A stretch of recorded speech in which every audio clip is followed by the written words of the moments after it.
ना जाने कहाँ छुपा बैठा है ये। रोज का इसका ये तमाशा है। आवाज़ लगा लगा कर तो मेरा गला दुख गया है। नैना उसे ढूंढते हुए बगीचे तक आ गई थी। आम के पेड़ के पीछे छुपे बैठे 2.5 साल के रिंकू को देखकर नैना को गुस्सा 7वें आसमान पर पहुंच गया था। उसने आओ देखा ना ताओ और एक जोरदार चाटा रिंकू के कोमल गाल पर जड़ दिया। जब तक रिंकू कुछ समझ पाता तब तक नैना ने उसे उठाकर कार की पिछली सीट पर बैठाया और 80 की स्पीड पर चल दी। उसे क्रैश छोड़ने के लिए गाड़ी तो जैसे उसका दिमाग ही चला रहा था, क्योंकि बाएं हाथ की कलाई में बंधी घड़ी पर से वह जैसे अपनी आंखें ही नहीं हटा पा रही थी। रोज उसे ऑफिस में सबके सामने इस रिंकू के कारण डांट खानी पड़ती है। उसे याद आया कि थोड़े दिनों पहले तक रिंकू कितना हंसता मुस्कुराता रहता था। इसी रिंकू ने ना जाने कितने बेबी कॉन्टेस्ट जीते। गोल मटोल रिंकू को देखते ही सब उसे हाथों में लेने के लिए मचल उठते थे। पर जैसे ही उसने रिंकू की दादी को गांव भेजकर उसे शहर के सबसे महंगे क्रैश में डाला, ये दिन ब दिन और फूहड़ और उज्जड़ होता चला जा रहा है। इतने सारे बादाम काजू खिलाने के बाद भी आंखों के नीचे ऐसे गड्ढे हैं मानो शरीर में कुछ लगता ही नहीं है। यही सब सोचते हुए जाने कब रिंकू का क्रैश आ गया पता ही न चला। जैसे ही उसकी कार बरामदे में पहुंची, वहां खड़े अर्दली ने उसे सलाम ठोकते हुए एक चिर परिचित मुस्कान दी। कार एक पेड़ के नीचे पार्क करके उसने रिंकू को गोद में उठाया और साथ में उसका बड़ा सा बैग, जिसमें ढेर सारे चिप्स, बिस्किट, बर्फ़ी, चॉकलेट, उसकी पसंद का कढ़ी चावल और हमेशा की तरह उसके भालू वाले डिब्बे में काजू और किशमिश थे। जैसे ही वह क्रश के अंदर दाखिल हुई, वहाँ का साफ सुथरा माहौल देखकर उसका मन खिल उठा। अगर सफ़ेद कपड़ा लेकर भी फर्श पर लौट जाओ तो कहीं धूल का एक कण नहीं मिलेगा। पर उसके बाद भी पता नहीं रिंकू को हर समय क्यों हल्का बुखार रहता है। उसने सोचा आज वह ये बात वहाँ बैठने वाली मैडम से पूछ ही लेगी, पर वह जानती है कि उनके यहाँ हमेशा एक डॉक्टर रहते हैं जो सिर्फ बच्चों की देखभाल के लिए हैं, और इसीलिए तो वह महीने के 5,000 रुपये सिर्फ रिंकू की अच्छी परवरिश की वजह से अपने ऊपर कटौती करके दे रही है। वह कमरे के अंदर जाने ही वाली थी कि तब तक हमेशा की तरह हंसती मुस्कुराती मेहता मैडम आ गईं और रिंकू को देखते ही खुशी से उछल पड़ी। रिंकू माँ के सीने से और ज़ोर से चिपक गया। मेहता मैडम रिंकू को जितना अपनी तरफ खींच रही थी, वह नैना का पल्ला उतने ही ज़ोर से पकड़ रहा था। ओफो, झुंझलाते हुए नैना सारी सभ्यता भूलकर चिल्ला पड़ी और चीखी, देखा आपने कितना बदतमीज़ बच्चा है। मैंने अभी इसे घर में एक ज़ोरदार चाटा मारा था, तब भी ये मुझसे चिपका पड़ा है, और एक आप हैं जो इसके पीछे जान दिए हुए हैं, तब भी ये आपके पास नहीं जा रहा। ये सुनकर मैडम की आंखों में आंसू छला उठे और वह अपनी साड़ी के पल्लू से उन्हें पोंछते हुए बोली, क्या करें नैना जी, हमारी तो किस्मत ही ऐसी है। मैंने तो इन बच्चों के पीछे शादी भी नहीं की। मुझे लगा कहीं मेरी ममता बट ना जाए, और ये बच्चे जब ऐसा व्यवहार करते हैं तो बहुत दुख होता है। नैना उनकी बात सुनकर दंग रह गई। पसंद तो वह उन्हें पहले से करती थी, पर आज उनके जीवन की ये सच्चाई सुनकर उसका मन उनके प्रति असीम श्रद्धा से भर उठा, और वह रिंकू को उन्हें देते हुए सिर्फ इतना ही कह सकी, कृष्णा को भी तो माँ यशोदा ने जन्म नहीं दिया था, पर थी तो वह उनकी माँ से भी बढ़कर। अरे आपने इतना सम्मान देकर मुझे अभिभूत कर दिया मैडम।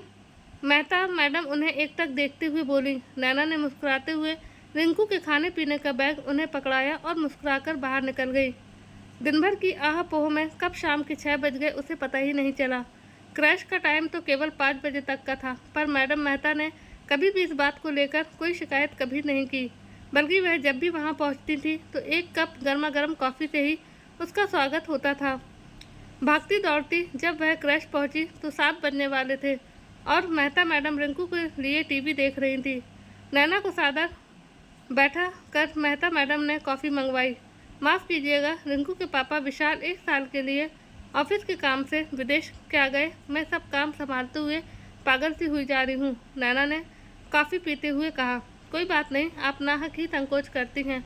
मैं तो कहती हूँ आज देखिए पूरा 1 महीना हो गया रिंकू को हमारे यहाँ आए हुए, आपको ज़रा भी पता लगा। हाँ ये बात तो है, पर आपसे एक बात कहनी थी। नैना ने आंखें झुकाते हुए कहा। उसे लग रहा था मेहता मैडम कहीं उसकी बात सुनकर नाराज़ ना हो जाए। नहीं नहीं, आप बताइए क्या बात है। आखिर सुबह तो आपने मुझे यशोदा माँ कहा है ना। कहते हुए सुर्ख लाल साड़ी का पल्ला ठीक करते हुए मैडम ने उसकी आंखों में सीधा झांकते हुए पूछा। देखिए, आपसे तो कुछ छिपा नहीं है। जब विशाल विदेश गए थे तो उन्होंने गांव से अपनी माँ को बुला लिया था। कहते हुए नैना का चेहरा ना चाहते हुए भी विद्रूप हो उठा। पर इसकी दादी का व्यवहार मुझसे बिल्कुल बर्दाश्त नहीं हो रहा था। घर में कहीं भी ज़मीन पर रिंकू को सुला देना, खुद भी इसके बगल में नंगी फर्श पर लेट जाना, ना तो इसको टाइम से सोने देना और ना इसके जागने पर दूध कॉर्नफ्लेक्स देना, बस आलू के पराठे मक्खन के साथ चाय की कटोरी पकड़ा देना। और तो और ये कोई भी शैतानी करता था वह अपने सिर पर ले लेती थी। उनकी संगत में तो पता है ये झूठ बोलना भी सीख गया था। ओह माय गॉड, क्या कह रही हैं आप? क्या हुआ था? मेहता मैडम ने एक 2.5 साल के बच्चे के झूठ बोलने पर इतने आश्चर्य से मुंह फैलाते हुए पूछा, मानो पहली बार इस संसार में किसी बच्चे ने झूठ बोला हो, क्योंकि बाकी सब तो हरिश्चंद्र ही हैं। नैना को मेहता मैडम की अपने प्रति सहानुभूति देखकर बहुत अच्छा लगा, इसलिए वह बिना रुके आगे बोली, इसकी दादी के हाथ से मेरा क्रिस्टल का बॉल गिर कर टूट गया। पता है, पूरा 13,000 की थी उसकी कीमत। और जब मैंने उनको थोड़ा सा ऊंची आवाज़ में कहना क्या शुरू किया तो उनकी आंखों में घड़ियाली आंसू आ गए और ये मेरा बेटा, मेरा अपना खून दादी के सामने जाकर खड़ा हो गया और कहने लगा, दादी को कुछ मत बोलो, मुझे मारो, मैंने तोड़ा है इसे। मेहता मैडम ने तुरंत रिंकू की तरफ ममता भरी नज़रों से देखते हुए कहा, मासूम बच्चों का क्या है, जैसा सिखा दो वैसे ही सीख जाते हैं। आपने बहुत अच्छा किया जो इसे हमारे यहाँ डाल दिया। नैना बोली, जी, पर मैं आपसे पूछना चाहती थी कि ये इतना कमज़ोर क्यों होता जा रहा है? क्या ये ठीक से खाता पीता नहीं है? आप विश्वास नहीं मानोगी मैडम, आप जो खाना देती हैं उसके अलावा मैं इसको दाल चावल भी बनाकर देती हूँ। पर जैसा अभी आपने बताया ना कि ये अपनी दादी के बिना पल भर भी नहीं रह पाता था, तो शायद उनकी चिंता में अभी भी ये बहुत दुखी है। कुछ समय बाद जब ये धीरे धीरे उन्हें भूल जाएगा तो अपने आप ही आपको पहले की तरह गोल मटोल नज़र आने लगेगा। तभी वहाँ बैठी नर्स बोली, गर्मी का भी मौसम है मैडम, देखिए सारे ही बच्चे थोड़े से दुबले हो रहे हैं। अच्छा अच्छा, मैंने तो बस ऐसे ही पूछ लिया था। कहते हुए नैना ने रिंकू का हाथ पकड़ा और उसके खाने का खाली बैग लेकर निकल गई। रास्ते में देखा तो रिंकू का गाल कुछ लाल दिखा। घबराकर नैना ने छुआ तो वह बुखार से तप रहा था। नैना का गुस्से के मारे खून जल उठा। उसने सबसे पहले वहीं से मेहता मैडम को फ़ोन मिलाया और अपने गुस्से को संयत करते हुए बोली, आपने बताया नहीं कि रिंकू को बुखार है। मैडम, हमारे यहाँ तो डॉक्टर और नर्स दोनों ही सारे समय रहते हैं। दिन भर तो वह अच्छा भला था, आप आई तब भी मेरी गोदी में आराम से बैठकर टीवी देख रहा था। अब आप ही ने उसकी दादी की इतनी सारी बातें उसके सामने छेड़ दी, हो सकता है उसका कोमल मन ये सब बर्दाश्त नहीं कर पाया हो। नैना को अपनी ही सोच पर गिलानी हुई। वह बात बदलते हुए बोली, माँ हूँ ना मैडम, ज़रा बहक गई थी। आशा है आप मुझे माफ़ कर देंगी। हाँ, कल मेरी बहुत ज़रूरी मीटिंग है, पर शायद मैं रिंकू को कल छोड़ नहीं सकूँ। ये सुनते ही मेहता मैडम रोने लगी और उनकी सिसकियों की आवाज़ नैना को विचलित कर दिया। वह बोली, मैडम, लगता है आपका हमारे ऊपर से भरोसा उठ गया है। अब मैं अपना कृषि बंद कर दूंगी, जब मेरी ज़िंदगी इन बच्चों के नाम है। और आगे के स्वर उनके आंसू के बैग में बह गए।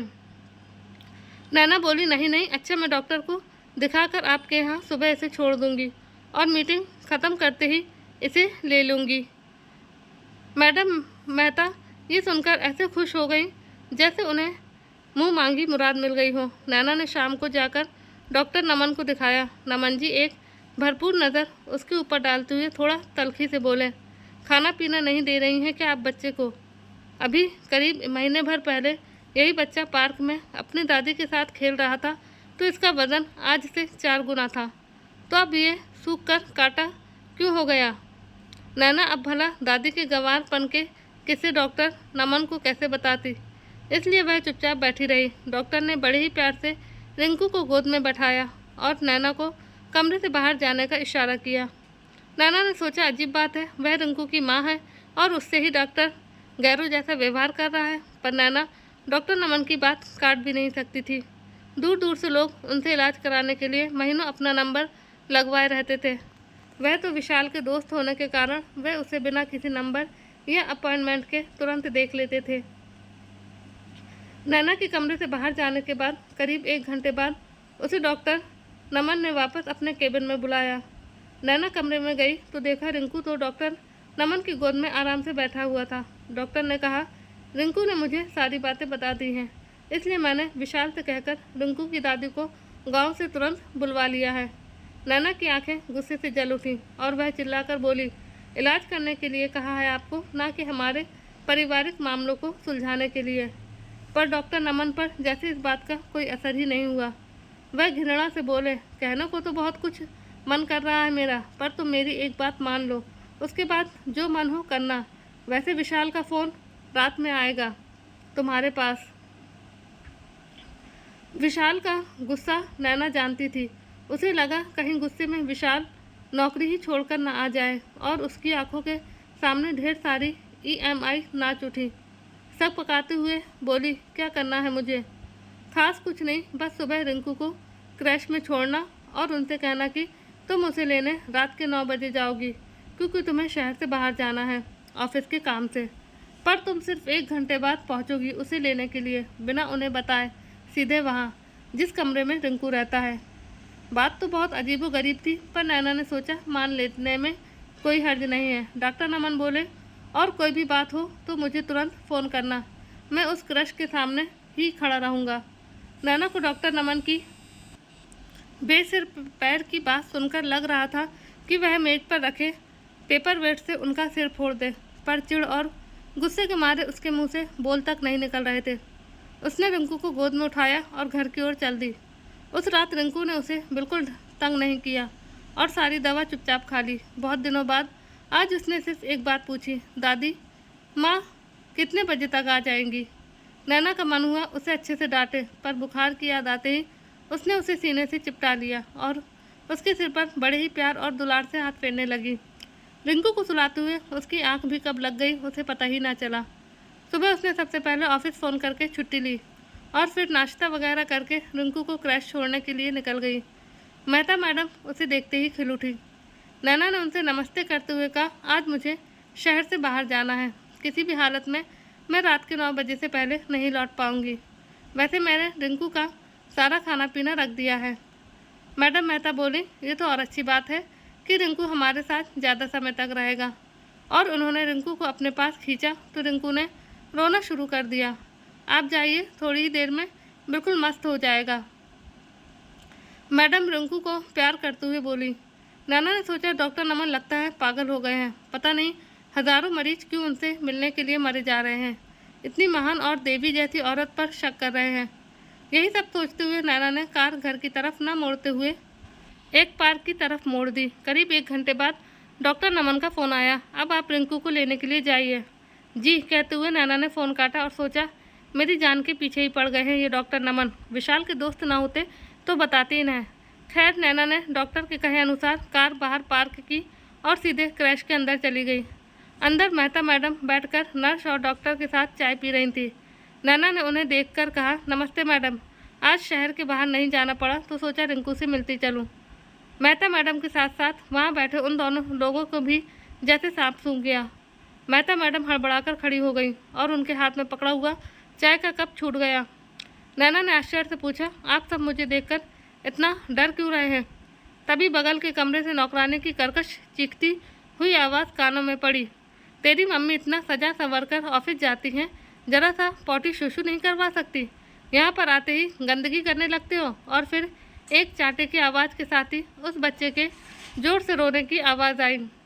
नैना के तो दिमाग ने जैसे काम करना ही बंद कर दिया। उसने सोचा कि शायद नौकरानी को पता ही नहीं है कि मैडम मेहता ये सब सुन रही हैं। वह मेहता मैडम से उस नौकरानी को निकाल देने की बात करने ही वाली थी कि कमरे से नौकरानी सप्तम सुर में चीखी, मेहता मैडम आप सुन रहे हो ना, आज इसको शाम तक खाना मत देना, वैसे भी आज मैं अपना टिफ़िन नहीं लाई हूँ। नैना को तो जैसे अपने कानों पर विश्वास ही नहीं हुआ। उसने विस्मय से मेहता मैडम की ओर देखा, जो चश्मा उतार कर रुमाल से अपने माथे का पसीना पोंछ रही थी।